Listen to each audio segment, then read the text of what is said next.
नाज़रीन, प्रोग्राम खबर से खबर में नादिया मिर्ज़ा में खुश। पिछले 4 साल से यही सुनते आए कि मुल्क माशी बहरान का शिकार है। पीटीआई की हुकूमत तब्दीली का नारा लगाकर आई थी, तब्दीली सरकार आई लेकिन तब्दीली नहीं आई, और जब तब्दीली भी तब्दील हो गई, माशी बहरान अपनी जगह रहा और उसके साथ साथ अब एक सियासी बहरान भी सर उठा रहा है, या अगर मैं कहूँ कि सर उठा चुका है तो शायद ये गलत नहीं होगा। बहरहाल पीएमएलएन की एक मखलूत हुकूमत वाज़े वजूद में आई और वो जिस नारे के साथ आई कि महंगाई कम करेंगे और माशी तौर पे पाकिस्तान को मुस्तहकम करेंगे, लेकिन ये पॉसिबल कैसे होगा? कौन सी वो पॉलिसीज़ हैं पीएमएलएन हुकूमत के पास या उनके वज़ीर ख़जाना के पास या उनकी माशी टीम के पास, जिससे वो महंगाई को भी कम कर देंगे, पाकिस्तान की मईशत को भी सुधार देंगे और बेहतरी की तरफ पाकिस्तान जाएगा, डॉलर का रेट कम हो जाएगा, वगैरह वगैरह। इससे जो शख्सियत मेरे साथ मौजूद हैं वो इससे ज़्यादा बेहतर जब इस हुकूमत के हवाले से और कोई दे नहीं सकता।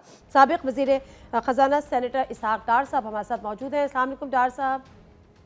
जी अस्सलाम वालेकुम जी, आप खैरियत से हैं? अल्हम्दुलिल्लाह सर, आप खैरियत से हैं? जी अल्हम्दुलिल्लाह जी, शुक्र है अल्लाह का जी, सर्वाइविंग। अल्हम्दुलिल्लाह। अच्छा ये बताएं डार साहब, मैं ज़ाहिर सियासी सवाल भी करूंगी, उससे पहले माशी सवाल भी करूंगी, लेकिन उससे पहले एक और सवाल करना चाहूँगी। सर पहले आप कहते थे आप पाकिस्तान नहीं आ रहे, आपके पास पासपोर्ट नहीं है, अब आपको पासपोर्ट मिल गया है। सर पाकिस्तान कब आ रहे हैं? जी बिस्मिल्लाहिर्रहमानिर्रहीम, नहमदुहु व नसल्ली अला रसूलिल करीम। आपको पता है कि मेरा पासपोर्ट तो खैर 2018 में वैलिड था, उसको कैंसिल किया गया, जो कि ह्यूमन राइट्स की खिलाफ वर्जी है। और दुनिया में ऐसी ऐसी कोई मिसाल नहीं मिलती कि आप अपने नेशनल का पासपोर्ट कैंसिल करें। बिल्कुल मुझे पासपोर्ट जो है वो 2 दिन पहले ही मिला है, लेकिन आपको पता है मेरी मेडिकल मेरी मई में है अपॉइंटमेंट 3rd वीक में। मैं उसको कोशिश कर रहा हूँ कि वो जल्दी अगर हो जाए, तो जो मेरे सर्वाइकल की जो मेरी इशू है, लेकिन मैं उनकी ट्रीटमेंट वगैरह तो ले रहा हूँ। अब मैं उनसे फाइनल एक कोशिश कर रहा हूँ कि अगर वो 2-3 हफ्ते प्रीपोन हो जाए तो इंशाल्लाह होपफुली जल्दी पाकिस्तान में आपके साथ प्रोग्राम करेंगे जी आगे। सर जल्दी से मुराद कम से कम बजट से तो पहले आप आ जाएंगे ना, ये उम्मीद तो हम रखें। इंशाल्लाह अल्लाह के फल से मुझे भी उम्मीद है जी, इंशाल्लाह बिल्कुल। लेकिन हमारी कनेक्टिविटी है जी, यहाँ से भी है, रेगुलर है, कई कई दफ़ा दिन में होती है अपने साथियों के साथ, और मियाँ साहब इधर हैं, तो ये जो एब्सेंस है उसकी वजह से कोई किसी काम में डिले नहीं है जी। हमारी एब्सेंस की वजह से व्हाटएवर असिस्टेंस जो यहाँ से हम दे सकते हैं हम दे रहे हैं जी। अच्छा सर, आप कह रहे हैं कि असिस्टेंस आप वहाँ से दे रहे हैं, लेकिन यहाँ पर इत्तला थी कि ये हुकूमत जब तब्दील हुई, यानी जो तहरीक अदम एतमाद की कामयाबी के नतीजे में, तो जो बजट है वो आप ही बना रहे हैं। क्या ये बात दुरुस्त है कि आप ही बजट बना रहे हैं इस साल पाकिस्तान का 2022 का 22-23? नहीं देखिए, बजट तो सारी दुनिया प्रपोजल देती है। बजट की जिम्मेदारी तो ऑब्वियसली जो वही होती है टीम जो actually physically ministry of finance में बैठ के बनाती है। फिर उसमें काबीना का भी रोल होता है, उसमें प्राइम मिनिस्टर का भी रोल होता है, और फिर मुख्तलिफ जो स्टेक होल्डर्स है पाकिस्तान में, चाहे वो स्टॉक चेंजेस हों, चाहे वो चेम्बर्स हों, वो सब उसमें हिस्सा डालते हैं।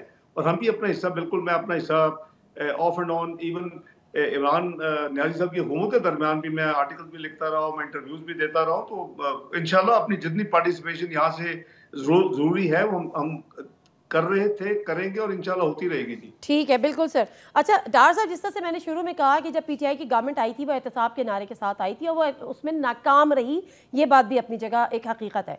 आपकी जो हुकूमत आई है, महंगाई मुकाओ मार्च हमने देखा, फिर मुस्तकिल ये होता रहा कि जी पाकिस्तान की मईशत को तबाह हाल कर दिया इस हुकूमत ने, मतलब पीटीआई की हुकूमत ने 3.5-4 साल में।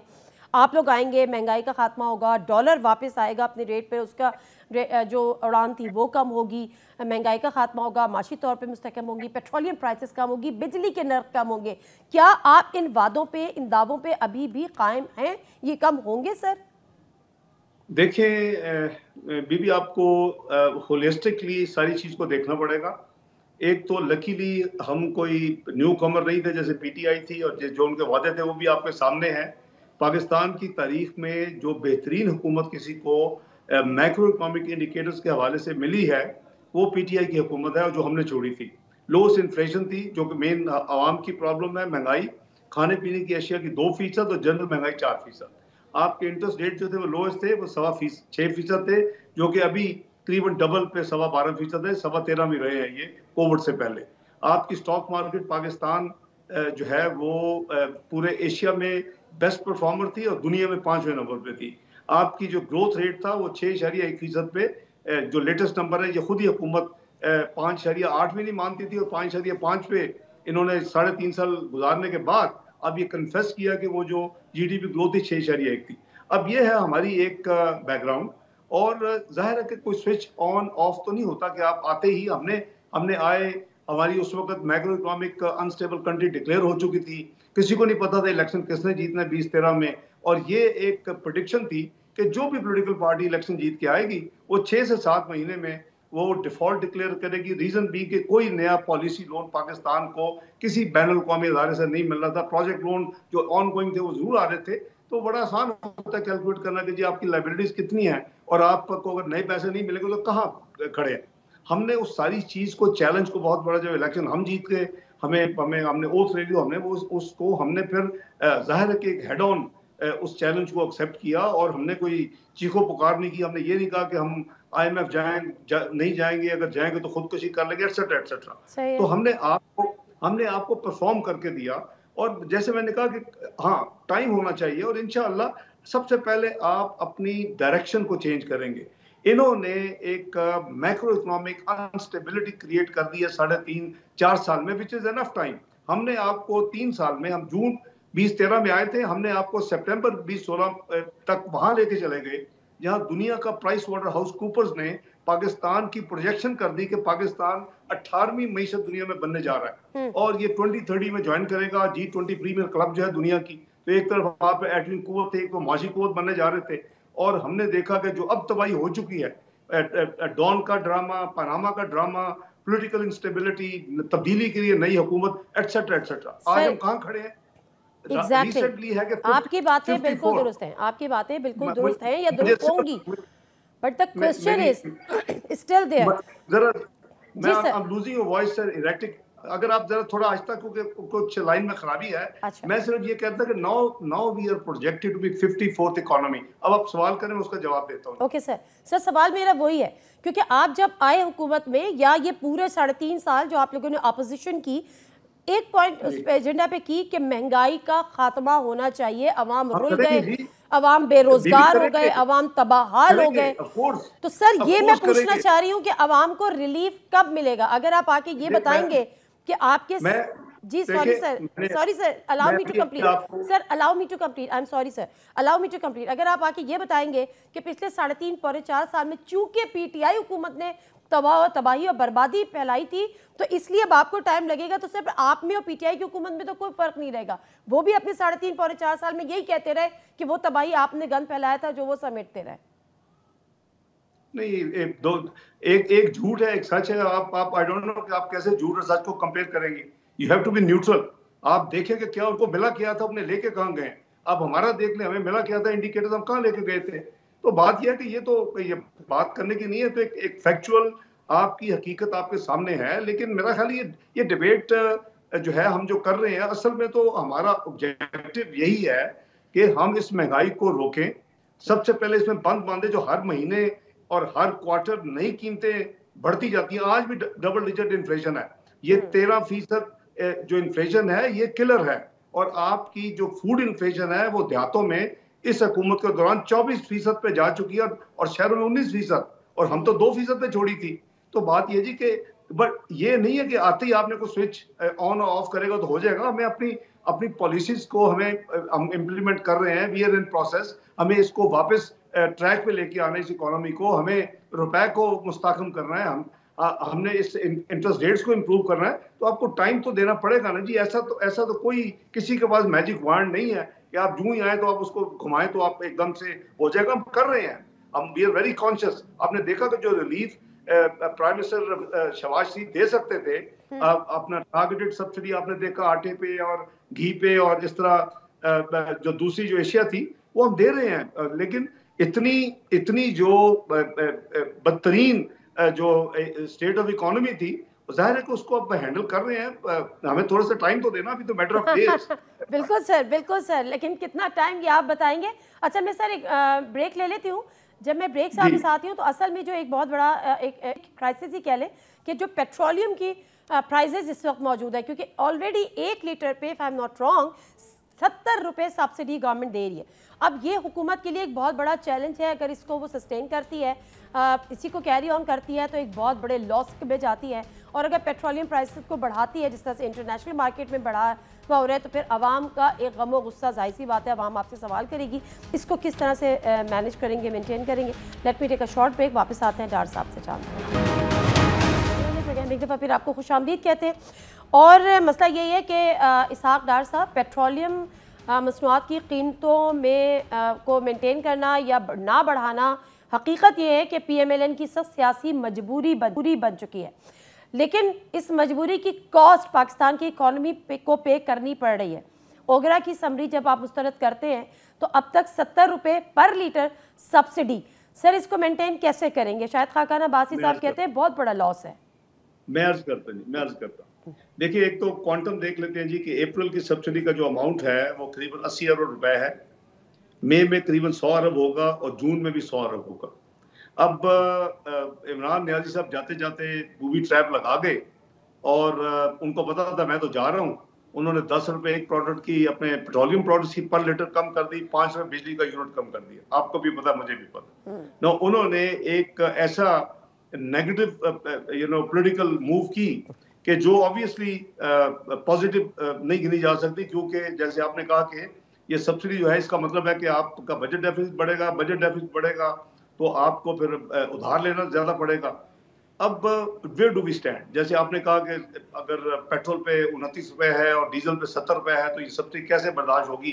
ये जो नंबर मैंने दिए, हमने रफ कैलकुलेशंस की हैं कि जो कंजम्पशन इस वक्त चल रही है उसके बेसिस पे हमें ये 3 महीनों में कितनी सब्सिडी दरकार है। ये करीबन आप कह लें कि 280 अरब से लेके 290 अरब, around that figure ball park ये होगी जी।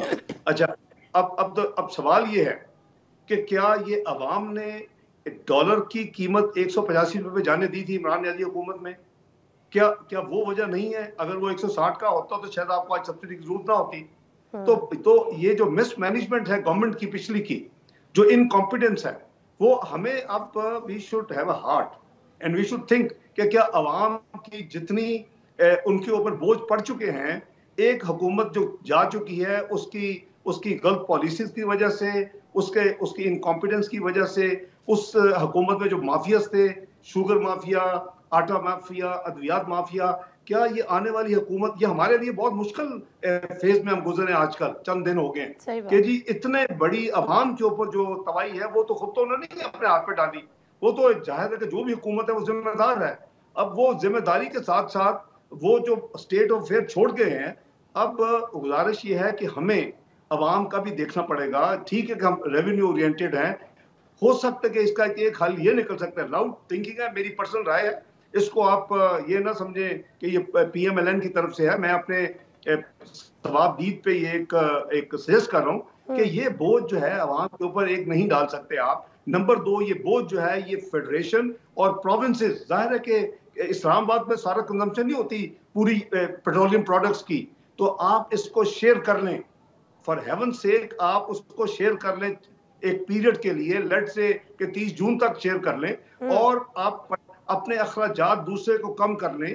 आप इस बर्डन को शेयर करें, अवाम पे ऊपर मिनिमम बोझ डालें, यानी हो सकता है 5-10 रुपए इस तरह। अगर आप 70 रुपए एक गो में बढ़ाएंगे, इसका एक स्पाइरल इफेक्ट होगा महंगाई के ऊपर, आपके तमाम किराए बढ़ जाएंगे, आपकी तमाम जो खाने पीने की अशिया जो ट्रांसपोर्टेशन कॉस्ट है वो बढ़ जाएगी। तो एक आपकी नई वेव आएगी। जो अभी आप करीबन 13-14% महंगाई पे चल रहे हैं कंज्यूमर प्राइस इंडेक्स, ये शायद आपकी जाकर 15-16% पे चली जाए, उसके नतीजे में आपको इंटरेस्ट रेट बढ़ाने पड़ेंगे। ये इससे विशेष सर्कल।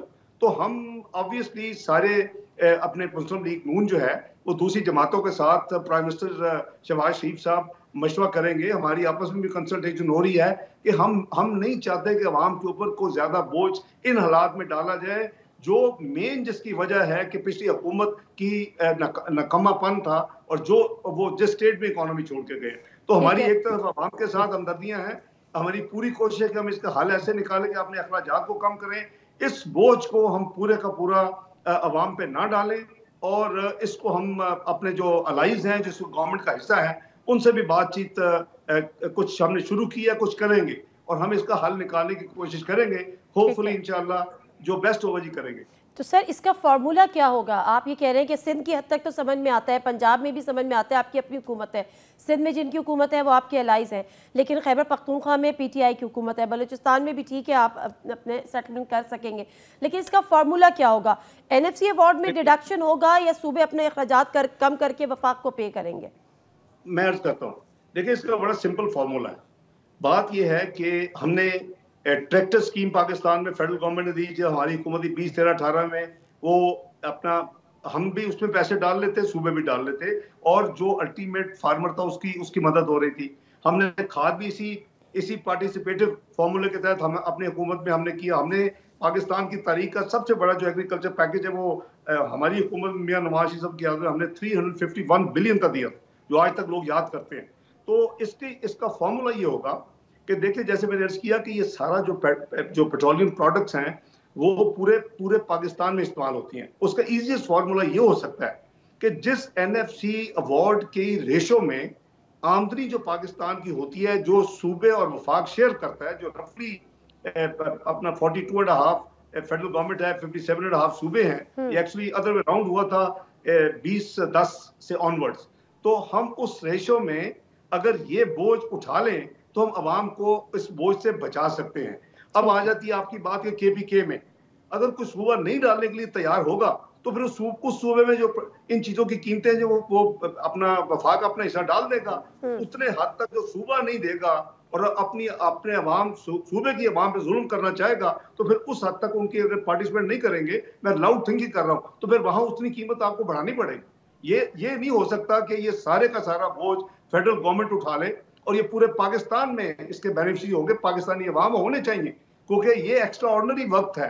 ये उसी तरह का वक्त है जैसे कोविड के बाद एक वक्त आया था दुनिया में, तो दुनिया में हुकूमतें बाहर निकलने में मदद की। इस वक्त पाकिस्तान की हुकूमत पे ये कोविड की तरह की एक आफत आ चुकी है और इसको हमें बड़ी केयरफुली हैंडल करना चाहिए और फिर हमें अपनी करेंसी को स्टेबल करना चाहिए, अपनी इकोनॉमिक पॉलिसीज को ठीक करना चाहिए, अपनी स्पेस को।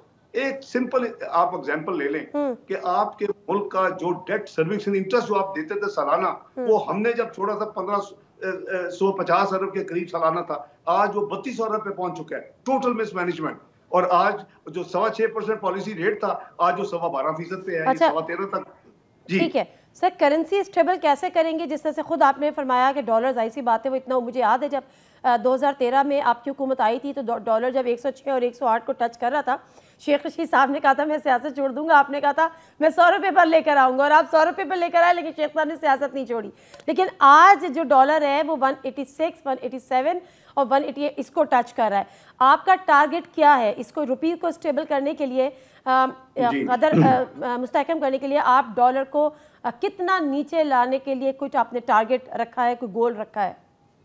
जी देखिए, एक तो ये है कि मैं जरा थोड़ी करेक्शन कर दूं अगर आपकी इजाजत हो, कि मैंने नहीं कहा था सियासत छोड़ने के लिए। डॉलर जो था हमारे आने के बाद वन फाइन डे बड़े शॉर्ट पीरियड में 111 तक गया, और मशहूर पिंडी के सियासतदान जो हैं शेख रशीद, उन्होंने कहा था कि अगर ये 100 के नीचे ये हुकूमत ले आए, क्योंकि हमारी हुकूमत का हिस्सा थे 98-99 में जब मुआशी धमाके हुए थे और डॉलर 69 पे एक दिन पहुंच गया था और 67 पे क्लोज हुआ था। उस वक्त भी मुझे ये टास्क दिया गया था, मैं उसको फाइनेंस मिनिस्ट्री मुझे दी गई थी, और वो 52 पे आया, फिर 8 महीने स्टेबल रहा, उसमें 2.5-3 महीने लगे। यही हाल हुआ था जब हम आए थे, क्योंकि आपकी इकोनॉमी बिल्कुल इन टैटर्स थी और उसका बुरा हाल था। हमने बजट दिया, उसको पास करवाया, हमने 4 जुलाई को विद इन ए मंथ हमने IMF का प्रोग्राम साइन कर लिया, हमने स्ट्रक्चर रिफॉर्म शुरू कर दिए। दुनिया ने देखा कि यार दे मीन बिजनेस, ये तो सारे अपने इन्होंने काम ठीक करने शुरू कर दिए। तो उस वजह से हमारी फिर रेटिंग बढ़ी हमारा, तो ग्रेजुअली फिर हम पहुंचे कि 3 साल में हमने पहली दफा प्रोग्राम खत्म किया। अब क्या होगा? अब यही है कि हमें अपनी सबसे पहले जो इकोनॉमिक पॉलिसीज है उनको फौरी तौर के ऊपर, मॉनेटरी पॉलिसी को ठीक करना, उसका काम हो रहा है, फिस्कल पॉलिसी को ठीक करना है। हमने अपना जो पाकिस्तान के जो फ्यूचर प्रोजेक्शंस हैं, हमारी जो रिक्वायरमेंट्स हैं एक्सटर्नल अकाउंट में हमने पेमेंट्स करनी है, उसके लिए तैयारी करनी है। तो ये सारी जब तैयारी होगी और जब ये होगा चंद दिनों में और चंद हफ्तों में, तो उसके नतीजे में आपका रुपया ना सिर्फ स्टेबल होना चाहिए, इसको नीचे आना चाहिए। और नीचे कहाँ आएगा? मेरे नजदीक इसका फर्स्ट टारगेट 160 होना चाहिए। और मैं आज से नहीं, मैं काफी देर से कह रहा हूँ, आपने देखा कि पिछली हुकूमत इसको 152 पे लाई थी, एक करीबन एक डेढ़ साल पहले अक्टूबर में एक लाई थी, अगर आपको याद हो, कि ये 180 से करते करते 152 पे लाए थे, लेकिन ये मेंटेन नहीं कर सके, ये अपनी इकोनॉमिक परफॉर्मेंस मेंटेन नहीं कर सके, ये महंगाई को मेंटेन नहीं कर सके, ये इंटरेस्ट रेट को मेंटेन नहीं कर सके, ये बजट डेफिसिट को मेंटेन नहीं कर सके। तो आज ये साल बदकिस्मत है कि पाकिस्तान की तारीख का ब्लीक तरीन होगा कि जिसमें बजट खसारा ये छोड़ के गए हैं वो करीबन 5,600 अरब का होगा। नाउ दिस मीन कि आप ये कर्जा नया ऐड करेंगे इस साल, तो ये तबाही की यही फार्मूला है। और इसी वजह से हमारी जो मईशत की हालत है वो इसी वजह से क्या है कि management was not there at all, nobody was bothered. ठीक है सर। अच्छा, अब ये बड़ी इंपॉर्टेंट आपने बात किया, मेरे ख्याल है ये आवाम के लिए किसी बहुत बड़ी खुशखबरी से कम नहीं है कि अगर आपका गोल ये है या आपका टारगेट ये है कि आप डॉलर को 160 पर वापस ले आएँ, तो हमारी तो दुआएं भी आपके साथ हैं। लेकिन हाँ, एक और ब्रेक लूँगी, ब्रेक से वापस आऊँगी। जब आप अपने आप को इकोनॉमिकली स्टेबल होने की बात करते हैं तो फिर पॉलिटिकल स्टेबिलिटी बड़ा मैटर करती है। लेकिन अब जो हालात हैं, ईद के फ़ौरन बाद आज भी हमने देखा कि पीटीआई के जो चेयरमैन इमरान खान साहब का मियाँ वाली में जलसा और एक अच्छा पावर शो था, और आगे भी उन्होंने डेट दे दी है, लॉन्ग मार्च की बात भी कर दी है। तो जब पॉलिटिकल स्टेबिलिटी जब शुरू होगी, और जो शुरू तकरीबन हो चुकी है, ऐसे में इकोनॉमिक स्टेबिलिटी को किस तरह से मैनेज किया जाएगा? Let me take a break, वापस आते हैं, इस पर भी बात करते हैं। जी नज़ीर, प्रोग्राम एक दफ़ा फिर आपको खुशामदीद कहते हैं। और दो इंपॉर्टेंट बातें जिसकी एक दफ़ा फिर से सिर्फ तस्दीक चाहूँगी, एक्नॉलेज करें डार साहब। एक तो ये कि जब उनकी पूरी कोशिश है कि वो रुपी की वैल्यू को जब स्टेबल करें तो डॉलर कम से कम 160 पे लाएं, या उन्होंने एक जहन में खाका बना रखा है।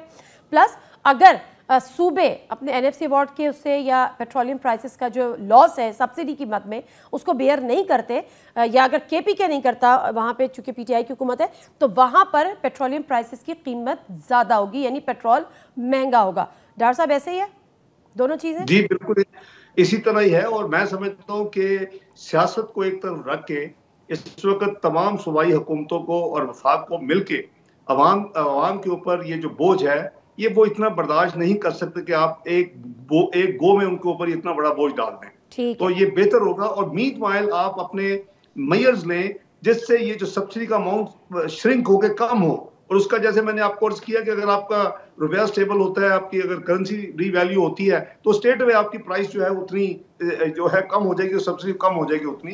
तो ये इस पे हमें जरूर गौर करना चाहिए। मैंने जैसे कहा कि मैं जो परफॉर्मेंस ये छोड़ के गए हैं, जितना अवाम के ऊपर बोझ पड़ चुका है, ये किसी कोविड जैसी बीमारी से कम नहीं है इस वक्त अवाम के ऊपर बोझ।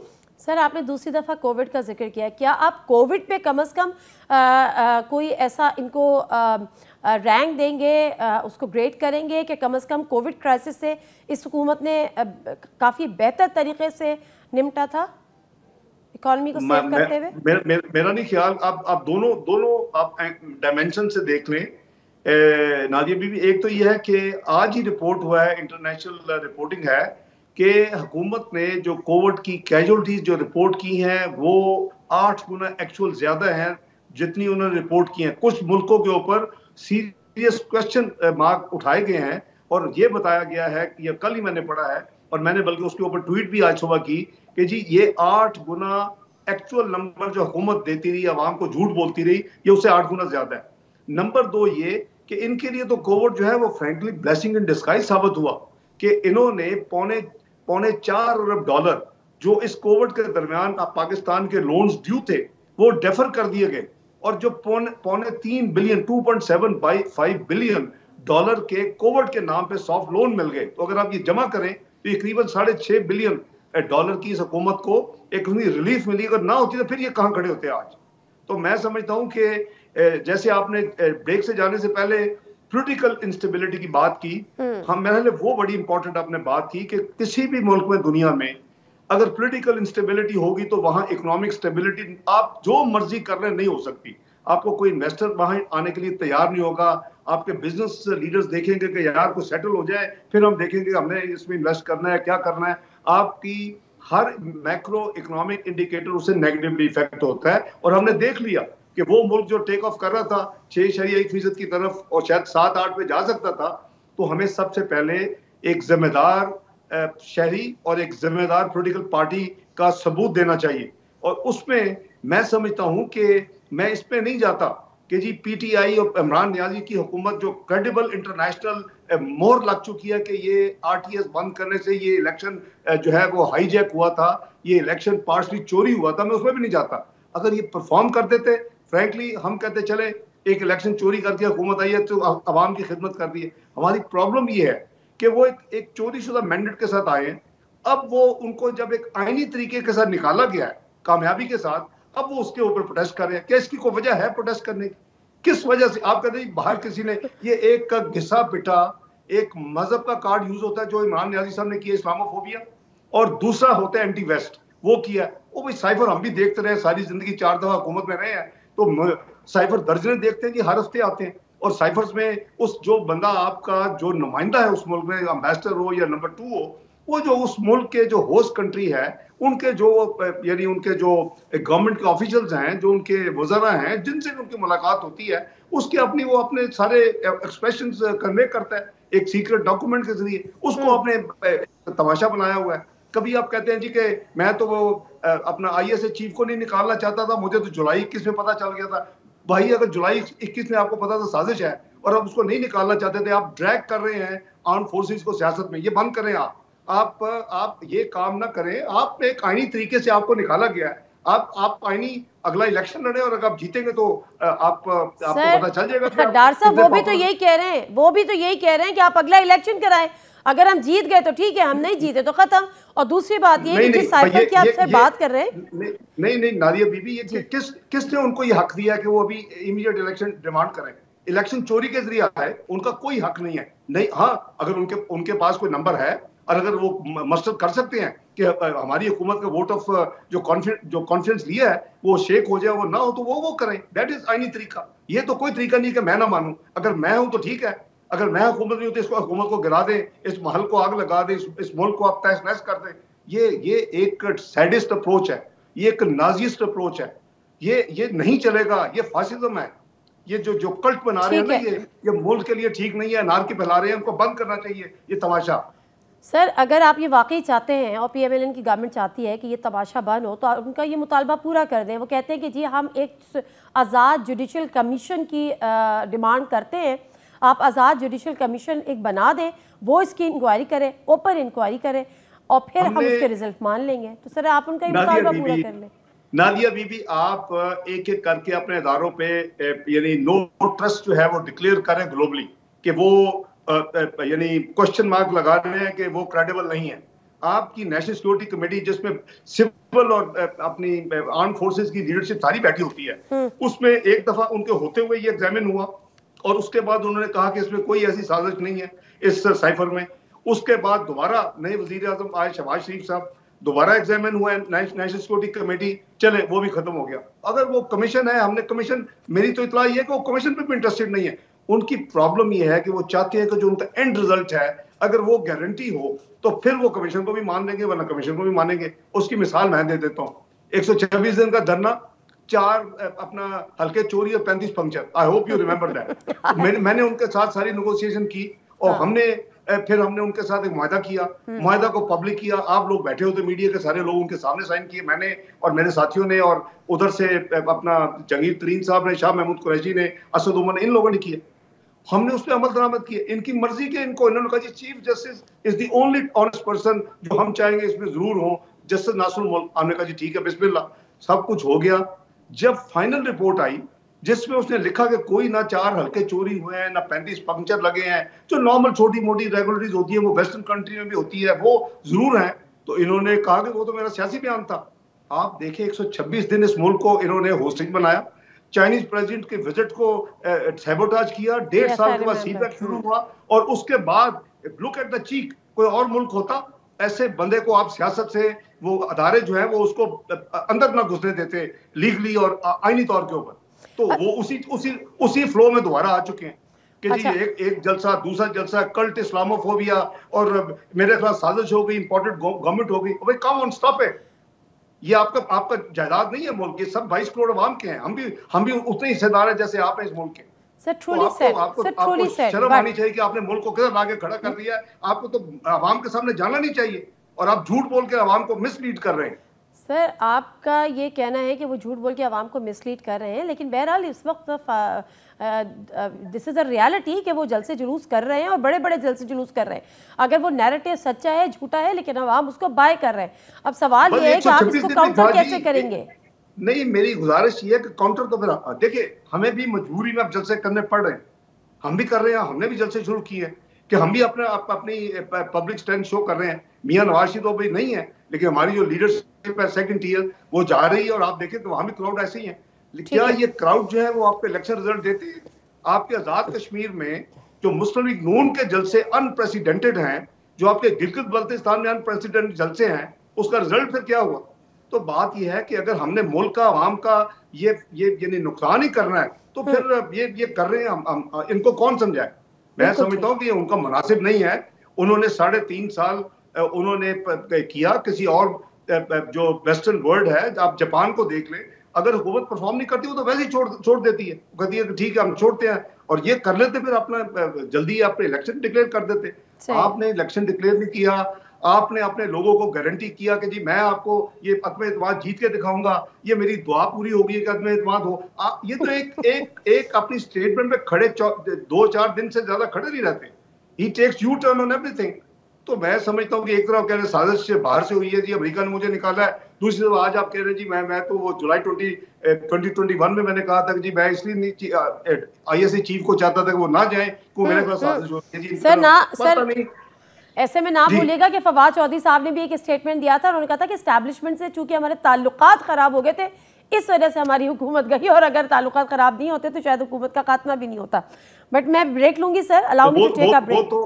वो तो फिर मेरी सॉरी अगर इजाजत दें, श्योर सर, वो तो फिर इनके वजीर दाखिला ने, एक सेकंड, इनके वजीर दाखिला ने जब इनकी हुकूमत यानी स्मूथ इन देयर सेंस, हमें क्योंकि लोग इंतजार करते कि ये बहुत कुछ कमाल कर देंगे, दूध शहद की नहरें निकलाएंगी, ब्रिगेडियर इजाज ने एज वजीर दाखिला क्या बयान दिया था? उन्होंने कहा था कि अगर एस्टेब्लिशमेंट के साथ मियां नवाज शरीफ साहब की अगर वो लड़ाई ना होती और डॉन लीग की बात करते बेसिकली, तो आज वो चौथी दफा प्राइम मिनिस्टर होते। को हमने तो नहीं कहा ना, इनके सिटिंग वजीर दाखिला का बयान है। चले तो ठीक है, अगर वो ये समझते हैं तो I mean there has to end to it. हमें सिविलिटी को वापस लाना है, हमें डिसेंसी को वापस लाना है इस मुल्क में। हमने अपनी आने वाली यूथ का सबसे बड़ी जो हमारा सरमाया है, उसके इखलाक को हमने तबाह कर दिया। आई थिंक तमाम चैनल्स को चाहिए कि सर्टन टाइम वो एलोकेट करे बच्चों को, यूथ को एजुकेट करने के लिए, उनके इखलाक को बेहतर करने के लिए, उनको ट्रेन करने के लिए कि जो आपको पढ़ाया गया वो गलत है, आप उस लाइन में मत चलें। ठीक है सर, मुझे ब्रेक ज्यादती कर रहे हैं। ओके सर, मुझे एक और ब्रेक लेने दीजिएगा, लास्ट ब्रेक वापस आऊँगी। तो जो आपने बात की है कि जो एस्टैब्लिशमेंट से अगर ये पनामा और ये सब नहीं होता और मसले नहीं होते, शेख रशीद साहब ने कहा था, तो दुश्मनी नहीं होती है, नाराज़गी या लड़ाई नहीं होती, लड़ाई आपने वर्ड यूज़ किया, तो ये दोस्ती कैसे हो, ये भी ज़रा ब्रेक के बाद जान लूँगी। प्लस स्टेट बैंक को जब खुद मुख्तार किया गया तो उसके भी आप लोग खिलाफ थे, लेकिन जब सेनेट में वोटिंग हुई तो अपोजिशन लीडर यूसुफ रज़ा गिलानी साहब गायब हो गए। अब क्या आप उसको अंडू करेंगे, खुद मुख्तारी वापस लेने का इरादा रखते हैं? ब्रेक लेते हैं, वापस आते हैं, डॉक्टर साहब से जानते हैं। प्रोग्राम एक दफ़ा फिर आपको खुशामदीद कहते हैं। और सवाल तो मुझे डॉक्टर साहब से करना है कि स्टेट बैंक की खुद मुख्तारी के हवाले से, क्योंकि उससे आप उसको PMLN यानी पूरी अपोजिशन अपोज कर रही थी, लेकिन क्या अब वो उसको अंडू करेगी, क्योंकि इनकी गैर हाजिरी की वजह से वो बिल सेनेट से भी पास हो गया था। लेकिन उससे पहले डॉक्टर साहब, जो आपने मुझे शेख रशीद साहब की बात याद दिलाई है, वो बात तो बड़ी दिलचस्प है, लेकिन उसके साथ साथ फिर एक हिस्सा उसका ये रह जाता है कि जानू ये या आवाम ये जाने कि जो लड़ाई थी ये दोस्ती में कैसे तब्दील हो गई। देखिए, मेरा ख्याल है वो मिसकंस्ट्रू हो रहा है। वो तो उसका ऑटो रिजल्ट है कि जिनको लाया गया था वो इतने नकम्मे साबित हुए कि उनको छोड़ना पड़ा। पहले आप लोगों को भी कहा, मीडिया को 3 महीने इसको हाथ ना लगाएं, सपोर्ट करें, 6 महीने हाथ ना लगाएं, सपोर्ट करें, 1 साल सपोर्ट करें। उनको उंगली पकड़ के मुख्तलिफ मुल्कों में ले जाया गया, वहां से उनको फंड दिलवाया गया, जो आज भी स्टेट बैंक की बैलेंस शीट पे लायबिलिटी है। ये पहले कभी नहीं हुआ। ये 3 बिलियन सऊदी अरेबिया के और UAE के और कतर के तकरीबन 3 बिलियन, ये 6 बिलियन डॉलर जो है ये फाइनेंस मिनिस्ट्री के एक्सटर्नल डेट में आने चाहिए, लेकिन ये अनयूजुअल ट्रांजैक्शन हो रही है। जब उन्होंने देखा कि अवाम के लिए कोई रिलीफ, ना रेवेन्यू जो डबल वादा किया था 1 साल में करेंगे जी, पीएमएलएन और इसहाक डाल ने 5 साल में किया, हम 1 साल में करेंगे, ये कहा था ना 8 अरब करेंगे। अभी तक वो चौथे साल खत्म होने लगा 6,000 के करीब है, वो नहीं हुआ। कर्जे 10,000 अरब कम करेंगे, इन्होंने बेड़ा गर्क कर दिया। 10,000 कर्जे कम करने की बजाय पाकिस्तान की तारीख में फास्टेस्ट कर्जों में इजाफा जो इस हुकूमत ने किया है। अगर हमारी हुकूमत करीबन 5.8 अरब यौमिया कर्जे बढ़ा रही थी, इन्होंने 14 अरब यौमिया कर्जे बढ़ाए। और मुस्लिम लीग नून पीपल्स पार्टी के 10 सालों में 18 अरब डॉलर का जो कर्जों में इजाफा हुआ, इन्होंने वो 3.5 साल में 18 अरब डॉलर का इजाफा कर दिया। अब ये वो परफॉर्मेंस है कि जिससे लोग भी जिन्होंने वोट दिया हुआ था, मैं कई क्लिप्स देखे हैं, कई चैनल्स में देखे हैं, लोग बददुआएं देते थे कि हमने दिया था लेकिन हम अल्लाह से माफी मांगते हैं। ये है उस जो दोस्ती थी, वो जो उसको ड्रॉप किया गया, ये जिसको लोग कहते हैं न्यूट्रल हो गए, और जिसके बाद ये अदबे एतमाद अल्लाह के फजल से कामयाब हुआ। ये उसकी वजह ये है, हम जो होते थे नेचुरल बेनिफिशियरी, वो हम हैं। जो जाहिर है कि जो अगर अदबे एतमाद कामयाब होगा और ये जाएंगे तो उसकी जो रिजल्ट है तो वो तो फिर वही जो लोग अदबे एतमाद कर रहे हैं, फिर वो उनकी कामयाबी है, वो आएंगे, वो आ चुके हैं। तो इंशाल्लाह मेरा ख्याल है कि इस थ्योरी में हमें बड़ी क्लैरिटी। अब आज स्टेट बैंक का मैं आपको जवाब दे दूं, I try to make it quick. Sir एक सेकंड सर, सॉरी मुझे इसका एक सेमी क्वेश्चन आपसे करना है, वो मैं आपसे कर लूं, क्योंकि आपने ये कहा कि वो इदारे इसलिए न्यूट्रल हो गए कि उनकी पुअर परफॉर्मेंस थी, पुअर गवर्नेंस थी, डिलीवर वो नहीं कर पाए। तो अगर वो फिर उनसे न्यूट्रल हो गए, उन्होंने वो जो कॉल्स आती थी या उनको सपोर्ट करते थे, वो सपोर्ट उनको छोड़ दी, तो ऑटोमेटिकली वोट जो नो कॉन्फिडेंस मोशन थे वो कामयाब हो गए। लेकिन अब क्या आप लोग सर, क्या अब आप लोग विड्रॉ हो रहे हैं? मैं सर ठीक है जी, हर अदारे को न्यूट्रल होना चाहिए, अच्छी बात है सर, अच्छी बात है। मैं सिर्फ ये सवाल कर रही हूँ, अपने डोमेन में रह के काम करना चाहिए। Absolutely right, absolutely yes. लेकिन उसके साथ क्या डार साहब, अब आप भी अपने उन इल्ज़ामात से, मुराद आपकी लीडरशिप, उन इल्ज़ामात से विड्रॉ होंगी जो आप लोग चीफ ऑफ आर्मी स्टाफ और दीगर क़यादत का नाम ले लेके कहते थे कि इलेक्शन हमसे चोरी किया और पनामा में आप लोगों की हुकूमत उन्होंने निकलवाई? क्या आप लोग अपने इस इल्ज़ाम पे अभी भी कायम है? वो तो एक रियलिटी है। दैट स्टेज आरटीएस बंद हुआ, can you reopen the RTS? वो आप माजी के मुर्दों को क्यों खाने की कोशिश कर रही हैं? सर नहीं उखाड़ते, क्योंकि वो तो एक रियलिटी है। वो मैं नहीं कह रहा, वो फाफिन कह रहा है, और इंटरनेशनल मीडिया पे मैंने यही कहा। पहले उन्होंने कहा जी नहीं वो इलेक्शन क्रेडिबल थे, जब मैंने चैलेंज किया उनको लीगली, बाद में प्रोग्राम पर उनको माफी मांगनी पड़ी, उनको क्लैरिफिकेशन डालनी पड़ी बीबीसी वेबसाइट पे। तो बात ये कि उसका फायदा नहीं है ना। Let's move on. Okay done sir, let's move on. State bank, मैं आ रहा हूँ। मूव ऑन का मतलब है कि तमाम पॉलिटिकल पार्टीज, तमाम अदारे अपने अपने डोमेन में रह के काम करें, नेशनल इंटरेस्ट में रह के काम करें, अपने वक्त का इंतजार करें। ये इस हुकूमत का प्रोग्रेटिव है कि फैसला करें कि कब इलेक्शन करने। स्टेट बैंक से अंडू करेंगे आप जो उसकी खुदमुख्तारी जो ऑटोनोमस बॉडी उसको बनाया। अब स्टेट बैंक, जी स्टेट बैंक पे आते हैं। मैं समझता हूँ कि स्टेट बैंक, मैं ऑटोनॉमी पे बहुत सपोर्टर हूँ। हम ऑटोनॉमी को, हमने अपने जमाने में बहुत ऑटोनॉमी के लिए काम किया, ऑटोनॉमी दी, लेकिन ऑटोनॉमी के ये कतन मतलब नहीं है कि जो कोर ऑब्जेक्टिव्स है किसी भी सेंट्रल बैंक के, जो स्टेट बैंक ऑफ पाकिस्तान के भी हैं, उनको वीकन कर दिया जाए, उनको कमजोर कर दिया जाए। मैं आपको 2-3 उसकी दे देता हूं। मैंने इस पे आर्टिकल भी लिखे हैं, मैंने इस पे वीलॉग भी किए हैं, और कुछ चीजें हुकूमत ने उसकी वजह से चेंज भी की। अपने जो ओरिजिनल बिल था उस तरह नहीं पास करवाया, उसमें चेंज भी की। तो इसी तरह कॉर्पोरेट लॉ पे भी bore you on that one, उसमें मैंने इस तरह किया था। हमारे सर अभी अंडू करेंगे या स्टेट बैंक को खुद मुख्तार इदारे के तौर पे चलने देंगे? नहीं, there is not one single के ये रहेगा या नहीं रहेगा। इस पे जो चीजें हैं जो कि पब्लिक इंटरेस्ट के, पाकिस्तान इंटरेस्ट के खिलाफ है, मसलन इसकी जो सेंट्रल बैंक की फर्स्ट प्रायोरिटी होनी चाहिए जीडीपी ओरिएंटेड ग्रोथ, कि जीडीपी में आपने ग्रोथ के लिए जो है ना आपकी प्रायोरिटी, वो अब सेकेंडरी हो गई है आफ्टर दीज चेंजेस। नंबर 2 ये है कि ये कहते हैं कि जी जो हुकूमत है, कोई भी हमें छोड़े, कोई भी हुकूमत या स्टेट बैंक से कोई एक पैसा नहीं ले सकती। क्यों? ये सेंट्रल बैंक पाकिस्तान का है। हाउ कैन यू से कि नहीं ले सकती? हाँ, हम हर क्वार्टर में ऑलरेडी 0 करते थे। तो ये इसकी मैनेजमेंट का मतलब ये है कि फिर आप अपना जो मिनिस्ट्री ऑफ फाइनेंस है वो फैसला करती है कि हमें इस क्वार्टर में इतने पैसे चाहिए, अभी रेट किस वक्त बेहतर है, हम वो उस वक्त अपने स्टेट बैंक से अपना पहले उठा ले और मैं एंड ऑफ क्वार्टर से पहले 0 कर दूंगा। अब वो भी खत्म हो गया है, आप टच नहीं कर सकते। उसकी वजह से आपका जो ट्रेजरी बिल का कट ऑफ यील्ड है अभी चंद दिन पहले 15% पे चली गई है। Can you imagine that? कि 6.25% पे जो आप पाकिस्तान के लिए कर्जा उठाते थे यानी बाजार से, बैंकों से, अभी आपने 15% के करीब दिया है। और ये दिस इज किलर। आप 1500 से 1700 अरब एक साल में अरब रुपए आप नाली में फेंक रहे होंगे। आपकी फेल्ड मॉनेटरी पॉलिसी, इस तरह की चीजें जो वो बदलेंगी। पाकिस्तान ने कभी डिफॉल्ट नहीं किया। और ये स्टेट बैंक एक इंटरनेशनल सर्कुलर को, जो कि उस पर एग्जम्पशन थी सॉवरन पेपर पे, हुकूमत पाकिस्तान के ट्रेडिंग बिल पे और पाकिस्तान इन्वेस्टमेंट बोर्ड पे, कि उस पर नहीं लागू होगा कि आप बैंकों को कि जी आप अपना रिस्क कैलकुलेट करें, वो भी लिफ्ट कर दिए 1 जनवरी को कि जी आप उसको भी देखें। भाई आपने या तो ना खुदा ना खासा पाकिस्तान गवर्नमेंट ने डिफॉल्ट की है, कोई सॉवरन गवर्नमेंट डिफॉल्ट कर ही नहीं सकती, अपना वो देखें, वो अपने नोट प्रिंट कर सकती है, करती है। तो मुझे नहीं समझ आई कि ये कौन सी मैनेजमेंट है, ये कौन सी इंडिपेंडेंस है, ये कौन सी ऑटोनॉमी है। ये इस वक्त नॉट एक्सेप्टेबल। मैं एज पाकिस्तानी, और अगर मुझे जब भी मौका मिला मैं इन चीजों को रिवर्स करूंगा। आई एम कमिटेड टू इंशाल्लाह टू द कंट्री, क्योंकि ये नहीं सस्टेनेबल नहीं है। कौन है जी दूसरे इदारे हमें ये ठीक है sir, thank you sir, thank you very much Ishaq Dar साहब आपके टाइम का। और हम उम्मीद करते हैं कि बहरहाल PMLN की गवर्नमेंट ने जिस तरह से पहले संभाला था मईशत को और डॉलर रेट को भी कम किया था, पाकिस्तान रुपी को स्टेबल किया था, रुपी की वैल्यू को स्टेबल किया था, एक दफ़ा फिर अवाम दोस्त फैसले इस बजट में होंगे और अवाम को कुछ ना कुछ रिलीफ मिलेगा। प्रोग्राम से नादिर मिर्ज़ा को इजाज़त दीजिए, अल्लाह हाफ़िज़। हर जुम्मे से इतवार अपने पसंदीदा प्रोग्राम खबर से खबर को YouTube चैनल पर देखने के लिए डॉन न्यूज़ के ऑफिशियल YouTube चैनल पर आएँ, सब्सक्राइब करें और बेल आइकन भी प्रेस करें।